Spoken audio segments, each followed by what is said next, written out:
আসসালামু আলাইকুম ওরহমতুল্লাহি ওয়াবারাকাতুহ। কুরআন মাজিদ তেলাওয়াতের জন্য শুদ্ধ উচ্চারণ অত্যন্ত গুরুত্বপূর্ণ। শুদ্ধভাবে কুরআন রিডিং পড়ার জন্য প্রত্যেকটা নিয়ম তাই জানা আবশ্যক। ইতিমধ্যে 8টি নিয়ম এই চ্যানেলে আপলোড করা হয়েছে, আপনারা অবশ্যই একবার দেখবেন, আশা করি বুঝতে পারবেন। আজকের ভিডিওতে আলোচনা করব 9 নম্বর গুরুত্বপূর্ণ নিয়ম। কুরআন তিলাওয়াতের সময় ওয়াকফ করার সঠিক নিয়ম কি সেই বিষয়ে আসুন দেখে নিই।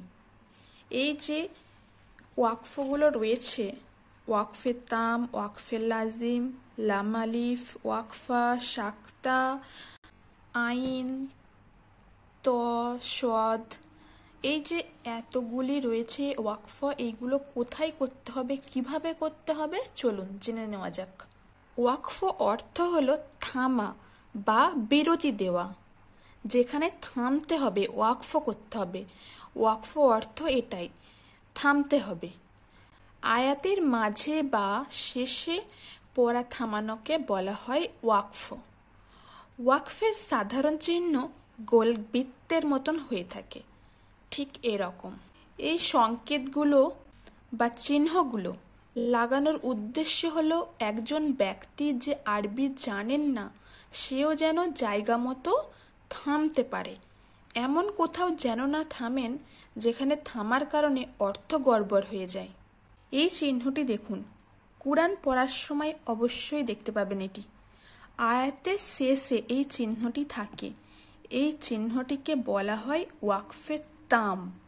এটার অর্থ হলো এখানে আয়াত শেষ হয়েছে, এর মাঝে লেখা থাকে আয়াত নম্বর, তাই এই চিহ্নটি দেখলে আপনারা এখানে থামবেন।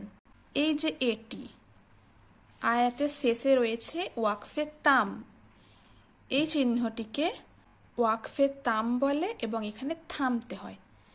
তাহলে এটা কিভাবে পড়ব?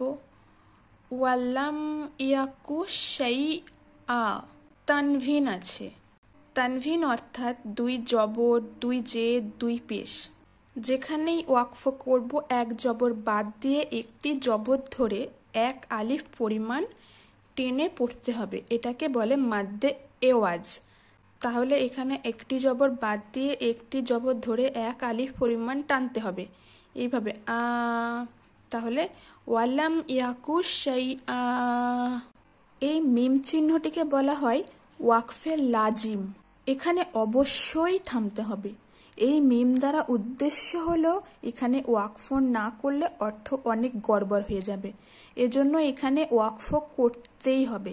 কেউ কেউ এটাকে ওয়াকফে ওয়াজিবও বলে থাকেন, কারণ সকল ওয়াকফের মধ্যে এটি উত্তম ওয়াকফ। এটি আয়াতের মাঝেই বেশি থাকে, তবে ওয়াকফের তামের উপরও থাকে। ওয়াকফ তাম বলতে এটার উপরেও ছোট্ট করে এই ওয়াকফে লাজিম থাকে। এটি বোঝার জন্য আরও একটি নিয়ম আছে, যেটি সহজেই বুঝতে পারবেন। আয়াতের পার্শ্বে, মানে এখানে যে আয়াতটা আছে কোরআন শরীফে, এর পার্শ্বে মানে এদিকটাই করে বা এদিকটায় লেখা থাকে আরবিতে ওয়াকফে লাজিম। লক্ষ্য করে দেখবেন, এখানে দেখুন এই আয়াতটা মাঝে এখানে আছে মিমটা। এই মিমটা মানে আয়াত শেষ হওয়া বোঝায় না, কিন্তু আয়াতের মাঝে মিম থাকলে থামতে হবে, ওয়াকফ করতে হবে। কিভাবে তাহলে পড়তে হবে? ওয়াজকুর ফিল কিতাবে মারইয়াম, এখানে মিমটার জন্য থামতে হচ্ছে, তাই মিলিয়ে পড়া যাবে না। আবার বাকিটা পড়তে হবে ইজিং তাবাজাত, এখানে মিলিয়ে পড়লাম না, এখানে থামলাম। এখানে যে থামলাম, এই ওয়াকফের জায়গায় হরকত আছে। হরকত অর্থাৎ 1 জবর 1 জের বা 1 পেশ। এখানে ওয়াকফের জায়গায় যদি হরকত থাকে তাহলে এইটা বাদ দিয়ে সাকিন করে পড়তে হবে, মারইয়াম। নাহলে এটা হতো মারইয়ামা, সাকিন হয়ে যায়। এটি যেখানে ওয়াকফ করতে হবে সেখানে সাকিন হয়ে যাবে। তানভিন ছিল যখন একটি জবর বাদ গিয়ে একটি জবর ছিল, সেরকম এখানে হরকত আছে। হরকত মানে 1 জবর 1 জের 1 পেশ, তাই এটি একটি আছে বলে একটি বাদ দিয়ে এখানে সাকিন হয়ে পড়তে হবে। ওয়াজকুর ওয়াজকুর ফিল কিতাবে মারইয়াম ইজিং তাবাজাত। এখানে অবশ্যই থামতে হবে। এবার জানবো লাম আলিফ। এটা লাম আলিফ আমরা সকলেই জানি যে আয়াতের মাঝে লাম আলিফ থাকলে মিলিয়ে পড়তে হবে। দেখুন আয়াতের মাঝে এখানে লাম আলিফ আছে, তাই এখানে না থেমে মিলিয়ে পড়তে হবে। লাম ইয়ালিদ ওয়ালাম ইউলাদ। এখানেও একটি মাদ্দের হরফ রয়েছে, যেটি হলো পেশের পর জজমওয়ালা ওয়াও। আমরা সকলেই দেখেছি পেশের পরে জজমওয়ালা ওয়াও থাকলে সেটি মাদ্দের হরফ, সেখানে এক আলিফ টেনে পড়তে হয়। সেজন্য হবে এভাবে লাম ইয়ালিদ ওয়ালাম ইউলাদ। মিলিয়ে পড়লাম এখানেতে, লাম আলিফ আছে বলে। এবার জানবো ওয়াকফা ও সাক্তা কি। কোরআন শরীফ পড়ার সময় যদি এই রকম চিহ্ন থাকে ওয়াকফা বা সাক্তা, তখন কিভাবে পড়ব? ওয়াকফা এবং সাক্তা যখন দেখব তখন সেখানেতে দম না ছেড়ে এক আলিফ নীরব থেকে আবার পড়ে যেতে হবে, অর্থাৎ নিঃশ্বাস ছাড়া যাবে না। এখানে যে আছে ওয়াকফা সাক্তা কিভাবে পড়তে হয় আমি বলছি।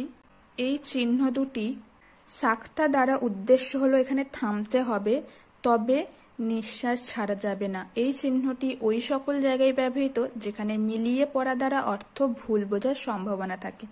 তবে ওয়াকফা চিহ্নতে থামার পরিমাণ সাক্তার তুলনায় একটু বেশি। ওয়ারহামনা আংতা মাওলানা কাল্লা বাল রনা। দেখুন আমি থেমেছি কিন্তু শ্বাস ছাড়িনি।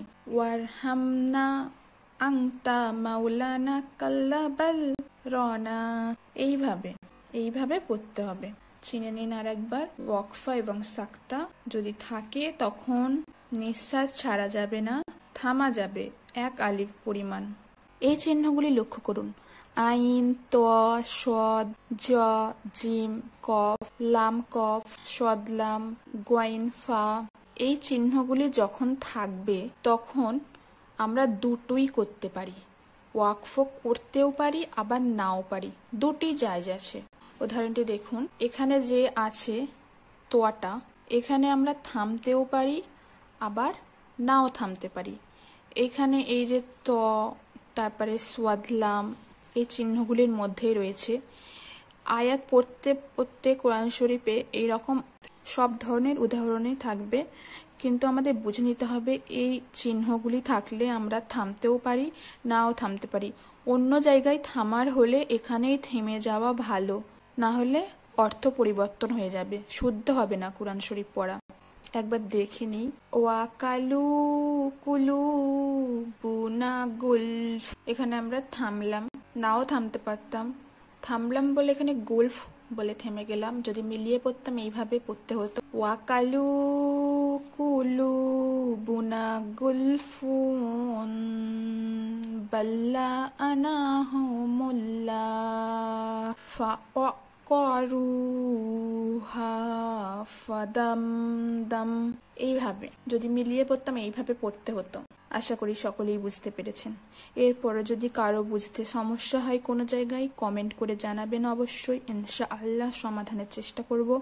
ভিডিওটি শেয়ার করবেন যারা শুদ্ধভাবে কোরআন পড়তে চাই, সাথে চ্যানেলটি অবশ্যই সাবস্ক্রাইব করে রাখুন। আমরা প্রতিদিন নিয়মিত ভিডিও আপলোড করে থাকি এই চ্যানেলে। আসসালামু আলাইকুম ওয়া রাহমাতুল্লাহি ওয়া বারাকাতুহু।